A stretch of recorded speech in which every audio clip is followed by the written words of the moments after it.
Hey Chestnuts, Sasha here, and welcome to the Spanner Lab. This game is interesting in that the wrong player won. So this is a game between Ultravisolis and Rainbow, two of my students. It's really frustrating for me as a coach because there's so much that Rainbow needs to learn from and probably won't. Because in his mind, he won. So what's better than a win? And what's better than a win is something you can learn from. So here it is. Meanwhile, a player who did almost everything right up until the critical moment is probably feeling a little bit discouraged about this game. Ultra should have won. Should have won. Because of one tiny little issue, doesn't end up winning. So, Ultra opens d4, responses d5, knight f3, knight c6, e3, knight f6, d3. We're getting this call system-like setup going on. Now, if you're used to playing a certain way and someone plays something you've never seen before, chances are that's a mistake. So this was. So that is a free pawn right there. e5 is not playable for black in this position. And Ultra rightly takes the pawn. Rainbow then commits to the fact that he made a mistake and takes that pawn. The right thing to do here is accept that you made a mistake and move on, not commit to it. Far better would just be to move knight to e4, get that knight out of danger and into a good space. But instead, this knight was given up. Now, Ultra, why do you not take it? It's free. I promise it's free. You're relatively new to playing chess at this sort of level, so I get it. In that when someone very confidently offers you a piece, you wonder what the catch is. There is no catch. Take it. Capitalize on that error. Bishop to g6, knight back to f3. Nothing was lost. Instead, you castled, and that knight already lost. Might as well take out your bishop while it's there, and c2 takes d3 is all right. Nothing wrong with that at all. But you missed an opportunity to take a piece. Bishop to g6 and knight to d2. The position is now equal. My comment for this move is stop it. Seriously, Rainbow, stop it. I struggle in this game to be kind about the decisions that Rainbow has made. Because he seems determined to lose. Okay, for clarification, Rainbow has half the time that Ultra does. Because Rainbow went berserk and halved his own time. But if halving your time means you make decisions like this, don't do it. Because you've just given up your other knight. So stop it. Just castle. Stay ever so slightly ahead rather than giving up that knight. And from this point, Ultra is winning. Pretty much solidly.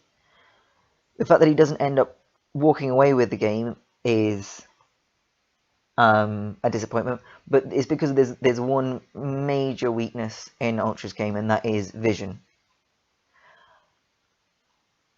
Put simply, Ultra has not played enough games of chess to know what dangerous looks like. It's why that knight didn't get taken before. Because that happened, and Ultra was like, perhaps this is dangerous. I don't know. Dangerous patterns look the same. And you can get used to seeing dangerous patterns. So d takes e4, bishop to g4, e takes d5, good. Bishop takes f3. I don't know why Rainbow has decided to simplify the position for you, but yeah, sure, do it. Rainbow, giving up the only developed pieces you have is not the way out of this. The less pieces you have, the worse it's going to be for you trying to get out of this situation. That pin was useful. Taking the knight off and losing your bishop in the process is not useful. Now, taking back the knight, there's a little something here called a Zwischenzug, which is one of my favorite tactics. It means in-between move. So instead of playing knight takes f3 straight away, you can check on a4, queen comes to d7, and then swap off the queens before taking that bishop. Swapping off the queens is good for you, Ultra, because you're ahead. The less pieces your opponent has on the board, the less chance you have of getting surprise checkmated.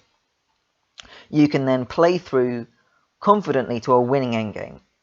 Use the fact that you've got more pieces on the board than your opponent to get a pawn promoted and checkmate comfortably. So we've now reached a middle game where white is clearly winning. c6 gets played. Just take it. Takes back. Queen to a4.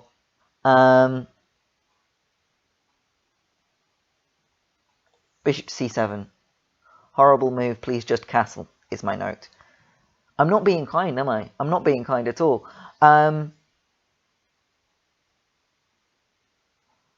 It's supreme overconfidence is what this move is.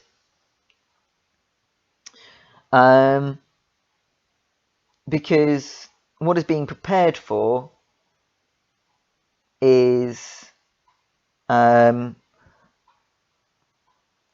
to d6.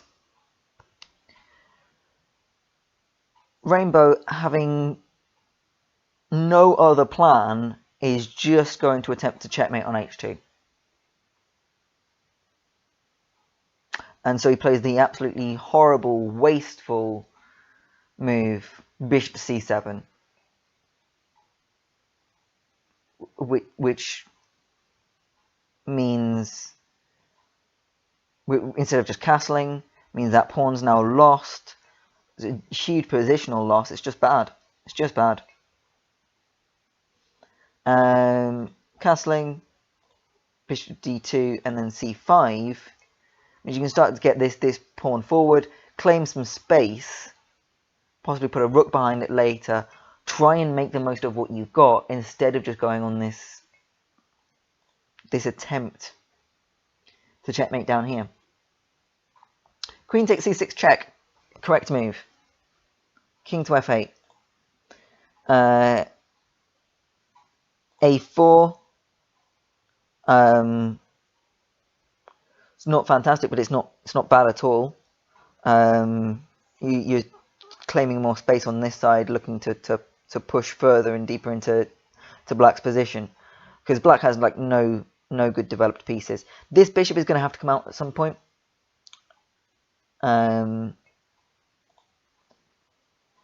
Rook to b8. Okay, so putting pressure on this b2 pawn so that this bishop is going to struggle to get out. And then queen to a6. And then queen to d6 gets played. I'm going to refer to this as Chekhov's gun. Chekhov's gun is the concept that, based on a statement by Anton Chekhov, that if there's a rifle hanging on the wall in the first act, it goes off in the second. Well,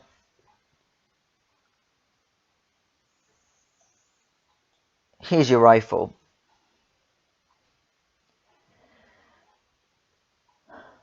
Now, yeah, Ultra, you took a pawn. Taking a pawn is always good. It's a free pawn. However, one, the only thing stopping checkmate on h2 is this knight here. Two, simplify.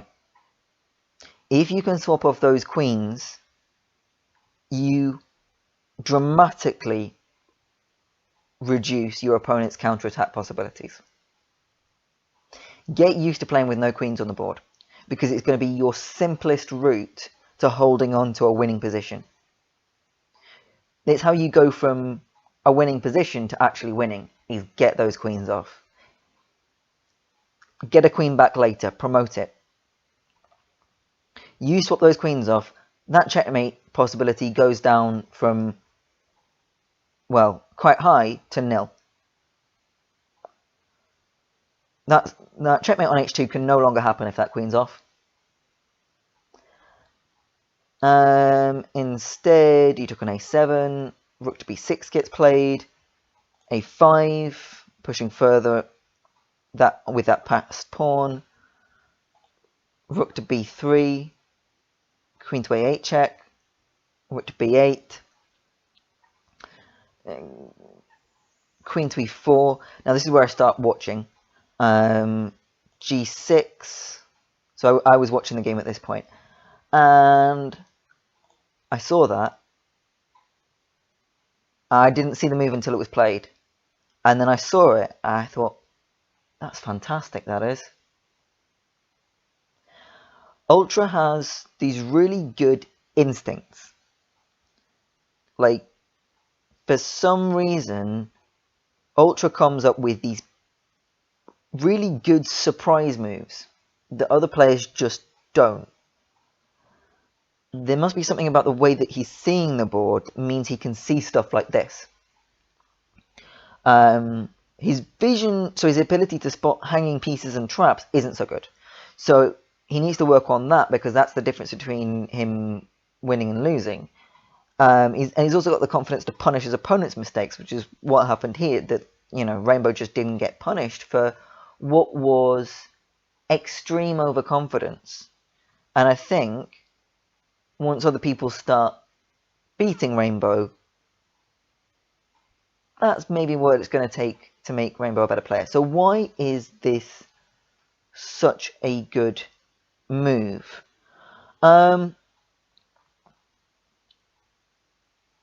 Well, after rook takes b4, the key is this diagonal here. So this a3, f8 diagonal becomes key. So you see you've got all of these pieces lined up on that line. Like a kebab. Like a kebab skewer. If only there was a piece that you could skewer all of those pieces on like a kebab. Which of course you can. So if you then take that rook, queen takes b4, bishop to a3, skewering the queen and winning it. That queen cannot move, because to do so would put the king in check. So the best that can be done is to take the bishop, and now we're in a simplified and very much winning endgame. So if you can get a whole bunch of pieces lined up on one diagonal, that's a skewer, that is. Unfortunately, the next move was a terrible move. It's just a meaningless check. It gives up that wonderful skewer opportunity. And it also loses the queen. If instead of rook to b8, which is what was played, if instead Rainbow had moved here, the queen now can't get out.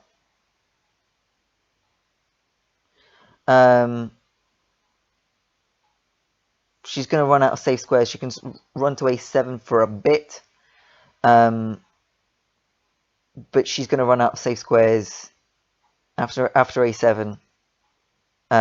Yeah, she's just going to run out of safe squares. So yeah, queen to 8 was bad. Try not to check unless you can see a point to it. Unless you can see, oh yeah, this is going to put the king on a square that I want, or this is going to win something because I'm attacking 2 pieces at once. Don't make a check. Don't do it. Because you missed such a beautiful series of moves that would have well, completely stopped your opponent from winning. So we had rook to b8, which gets the queen off the hook. Queen to a7. This bishop can still go to a3 any second now. I was sat here watching, going, bishop to a3, bishop to a3. Please play bishop to a3. Because I've got that vision, I can see that those pieces are in a line. When I look at the board, I see it like that. I can see that line.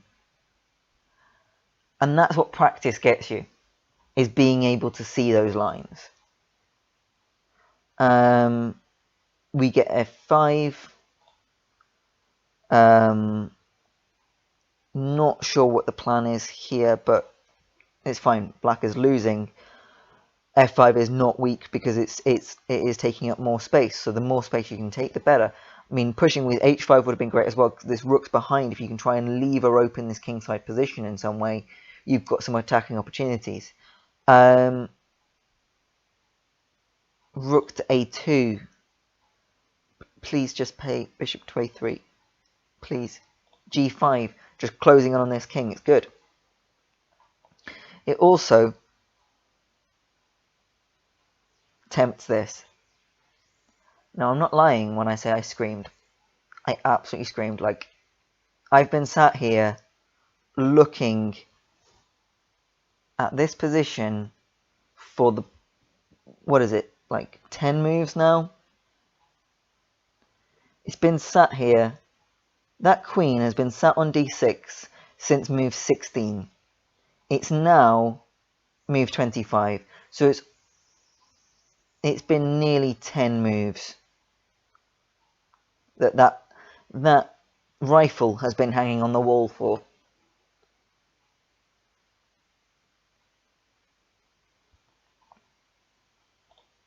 Checkmate.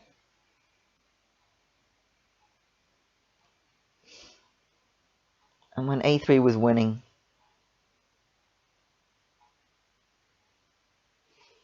a3 would have forced the loss of the rook, which isn't quite as bad, quite as good as winning the queen altogether. But it would have won the game. From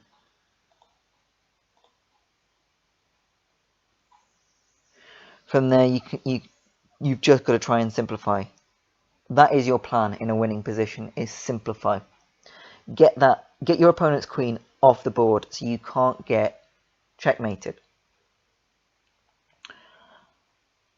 Rainbow, do not get complacent. People are going to start beating you very, very soon, because I'm going to help them. Because it will help you. Because you won't play games like this. Ultra, you came so close. And if you just had the vision to see that h2 square, there was a checkmate on it, you would not have lost that.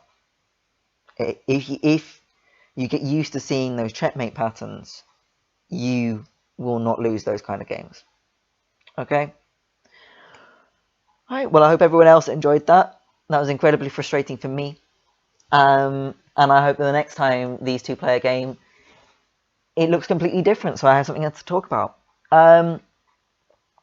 As ever, like and subscribe, and I will see you again next time. Bye!